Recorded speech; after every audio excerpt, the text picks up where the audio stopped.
বলছে নওশাদের ভাই আব্বাস যে ওর আমার দুয়ায় হাত পা পড়ে গেছে হিসাবে। আমার হাত পা তো দূরের কথা, আমার বাল ছিঁড়ে দেখা ওর অভিশাপে আমার একটা বাল ছিঁড়ে যে পড়ে খসে পড়ে গেছে সেইটাকে প্রমাণ করুক, তারপর তো দূরের কথা। আর 26 সাল পর্যন্ত এখন গালাগালি চলবে। আমাদের এমএলএ শওকত মোল্লা যারা আইএসএফ যারা গালাগালি করছে মামাই তুলে, আমরাও এখন এই 26 সাল পর্যন্ত নওশাদের আব্বাসের এর থেকে কড়া ভাষায় গালাগালি চলবে। তার দোয়ার ব্যাপার বা এই বাজে ভাষা যেটা বলছে এটা ঠিক না, এটা বলা উচিত নয়। কারণ দেখুন, গালাগালি করে কেউ কারোর বংশ ধরে মা বোন তুলে বাজে ল্যাঙ্গুয়েজ ব্যবহার করা মানে সারা রাজ্যের মানুষ সেটা দেখছে, সেই ভাষাতে তার বাচ্চারাও দেখছে। ফলে এটা সমাজের কাছে একটা দৃষ্টিকোণ। যারা এরকম ভাষা ব্যবহার করবে, উচিত যখন বাজে ল্যাঙ্গুয়েজটা নিচ্ছে তাহলে পুলিশের সেই ক্ষেত্রে সঠিক ভূমিকা নেওয়া উচিত ছিল। পুলিশ কিন্তু তার জনগণের ট্যাক্সের টাকায় মাইনে চলে এবং জনগণের অশান্তকে শান্ত করার দায়িত্ব তারা নিয়েছে। নিয়ে যদি দায়িত্বহীনতার মতো কাজ করে তাহলে এটা চরম ভুল। ক্যানিং পূর্বের বিধায়ক তিনি হিংসামূলকীভাবেই এটা করেছে।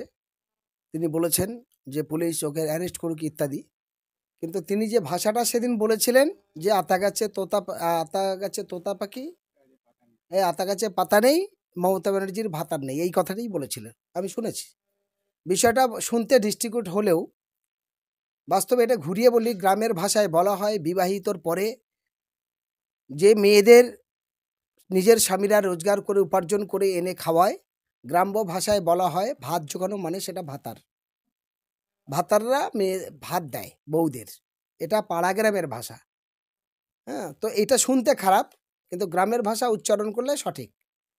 তো সেই মেয়েটা বলতে এসেছিল এটাই, যে আমরা যদি আমার স্বামীর কাছে না থাকতে পারি, আমার স্বামী যদি জেলে থাকে, আমার স্বামী যদি বিভিন্ন কেসে বন্দী হয়ে থাকে, বাড়ি ছাড়া হয়ে থাকে, ভয়তে থাকে, এই যন্ত্রণা মুখ্যমন্ত্রী কি বুঝবেন? তার তো স্বামী নেই, সে তো সংসার করছে না, তো এই স্বামীর যন্ত্রণাটা বুঝবে কোথায়?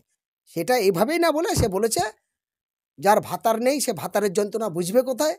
আমার ভাতাররা বাইরে থাকবে, জেলে থাকবে, ঘর ছাড়া হবে, আর আমরা চুপ করে থাকবো? ব্যাপারটা এইরকম একটা দাঁড়িয়েছে, একটা ভুল বোঝাবুঝির কারণে। ভুল কিছু না, সবই ঠিক, ভাজা মাছ উল্টে খেয়েই এর নামে গ্রেপ্তার। যদি এটা সঠিক হয় তাহলে যারা আরেকজন বিধায়ক জনপ্রতিনিধি এবং পীরজাদা আব্বাস সিদ্দিকী তাদের নামে মা বোন তুলে গালাগালি করছে, তাহলে তার বিরুদ্ধেও তো কমপ্লেনটা নেওয়া উচিত, তাদের বিরুদ্ধেও প্রশাসনের ভূমিকা নেওয়া উচিত। এটা না হওয়ার জন্য দুর্ভাগ্য। ফলে আমরা যেটা বলতে চাই সেটা হলোই যে মানুষের মধ্যে বিভাজন তৈরি করে, হিংসা করে, মিথ্যা মামলা দিয়ে, মিথ্যা কেস করে, ধমকে চমকে মানুষের ভালোবাসা পাওয়া যায় না। আর সেই জয় চিরস্থায়ী হতে পারে না, ক্ষণিকের জন্য এটা হয়, এটা পরবর্তীকালে অভিশাপ লাগে, ধ্বংস হয়, শেষ হয়। তিনি বলছেন যে 26 পর্যন্ত এইভাবে নওশাদ এবং আব্বাস সিদ্দিকী গালাগালি করবে, অন ক্যামেরা বলছে। এটা যদি বলে থাকে তো ভুল বলবে, ক্ষমতার অপব্যবহার করবে, কারণ ক্ষমতা চিরদিন টিকে থাকে না।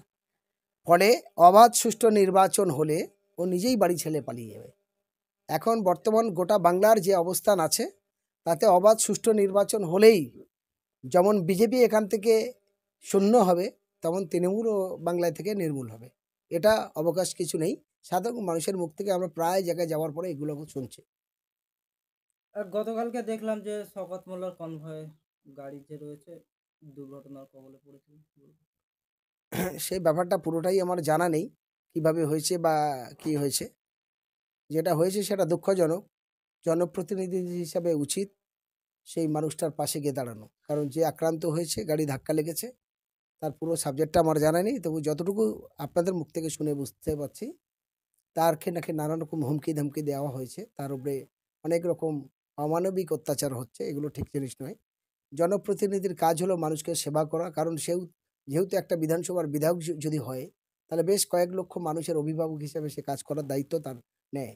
সেই কারণে সে শপথ নেয় যে আমি ভগবান আল্লাহ ঈশ্বরের নামে শপথ নিয়ে বলছি আমি 5 বছর জনপ্রতিনিধি হিসেবে জনসেবার কাজে নিয়োগ করব, কিন্তু তারপরে যখন না করে তাহলে সে ব্যর্থতা তার।